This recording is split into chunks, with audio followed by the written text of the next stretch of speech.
So, hi to everybody. My name is Hussein here.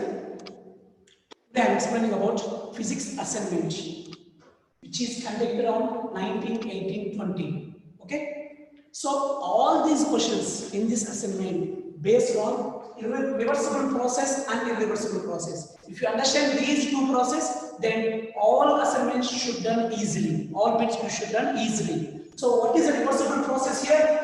The process in which the system returns back in opposite direction such that the system should process all states as in direct process, and finally the system and the surroundings returns to their original states. So this is known as a reversible process. That means a process that can be retraced back. So finally systems and surrounding all are in equilibrium. Okay, so that is reversible process.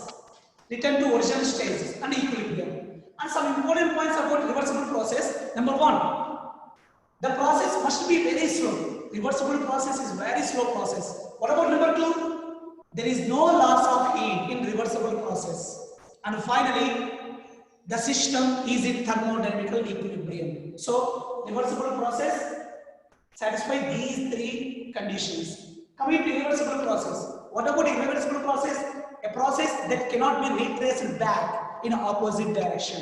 That is known as an irreversible process. Best example, if you rub your hands, what will be happen? Heat will be generated. Okay. Now I will give the hand. Now I will give the heat to our hands. Then hands will be moved. No. So that is a irreversible process. So like that. Now see the questions in our assignment. Number one. Which of the following is true in the case of reversible process? In the case of reversible process, some options are given. There will be loss of due to friction.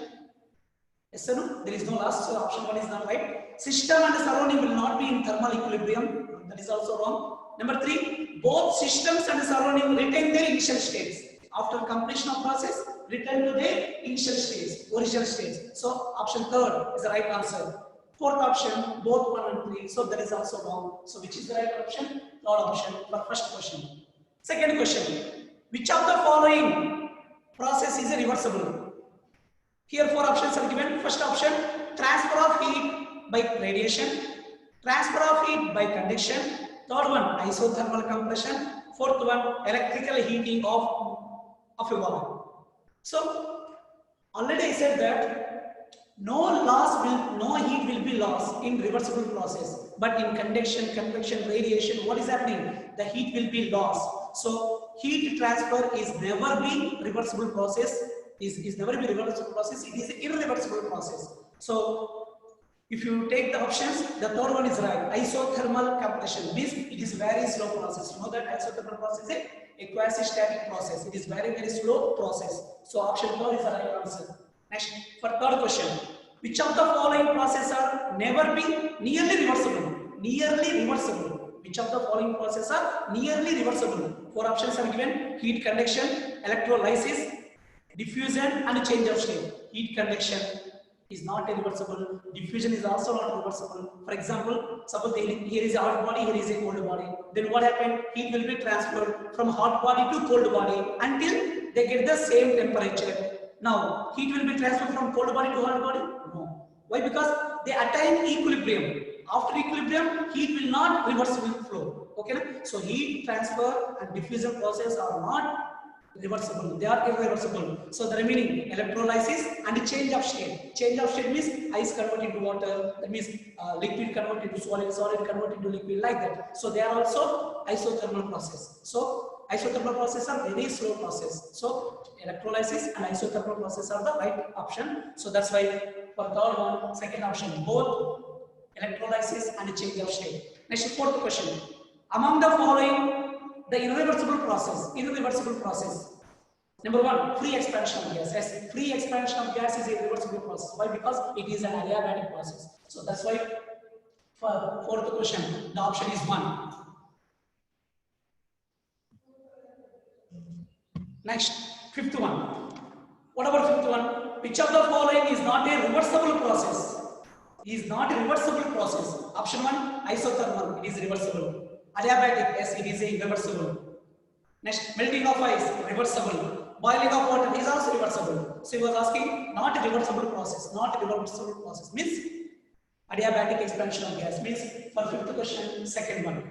Next, for sixth one, which of the following laws of thermodynamics leads to interference that it is difficult to convert whole of heat into work? So that is about second law of thermodynamics. So options are 0th law, second law, first law, and both are non-control. So here work converted into heat. That means heat is converted into work set by second law of thermodynamics. So the option for sixth one is 2, second law. Next, for seventh question, heat cannot flow by itself. Everyone will know this. From a body at lower temperature to higher temperature.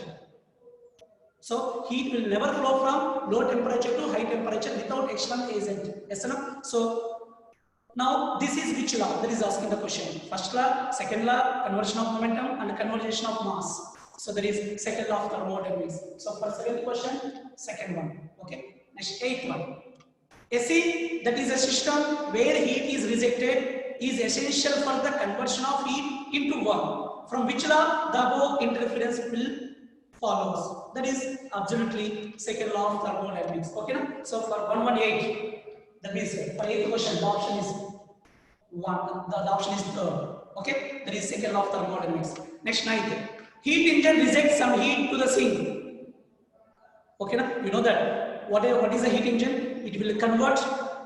It will take the amount. It will take the quantity of heat from some quantity of heat from the source, and it will convert it to work, and the remaining heat will reject it to sink. Okay. Now the question is, heat engine rejects some heat to the sink. Okay. This heat, number 1, converts into electric energy. Wrong. Converts into light energy. No. Converts into electromagnetic energy. No. Fourth one is unavailable in the universe. Yes. So the heat which is rejected by working substance heat engine to sink is unavailable in this universe. That means that heat is only utilized to increase the entropy. Okay. So there is a for 9th one, fourth option is right. Next, for 10, the efficiency of heat engine. The efficiency of heat engine. So eta is equal to 1 minus T2 by T1. You know that. So option 1, it is independent of temperature of the source and sink. No, it is depends on temperature of source and sink. So that is wrong. Number 2, is independent of working substance. Yes, efficiency of heat engine is independent of working substance. So that is the right answer. So for 10th one, second one. Third option can be 100%. It is not possible. Fourth option is affected by thermal capacity of the source and sink. Nothing should be happening. So for 10th question, the answer should be second. Next, for 11th question. The second law of thermodynamics implies, second law of thermodynamics says what? Option 1, whole of heat can be converted into mechanical energy. Impossible.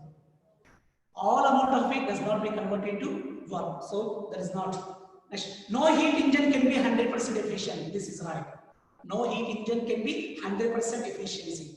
So second option is right. Can you check third one, fourth one? Third one, every heat engine has efficiency 100%? No. Fourth one, a refrigerator can reduce the temperature to this absolute 0? No. So refrigerator does not reduce the temperature to minus 273.15 degrees Celsius. Means absolute 0. It is also impossible. So which is right answer? No heat engine can be 100% efficient. That means for 11th one, option 2 is the right.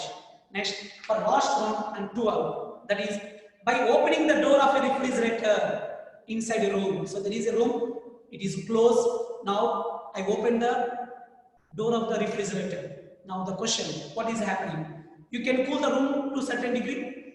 No, you cannot cool the room. Number 2, you can cool it to the temperature inside the refrigerator? No. Next, you can ultimately warm the room slightly? Yes, I will explain. Next, you can neither cool or not warm the room. So option 4 is also wrong. So 1, 2, 4 is wrong. So option 3 is right. That means you can ultimately warm the room slightly. What happened when door of the refrigerator is open? In this case, source and sink are the same. Source and sink are the same. Okay, the refrigerator, whatever the amount of heat taken is less than the amount of heat rejected by the refrigerator. That means rejecting of heat is more than absorbing of heat.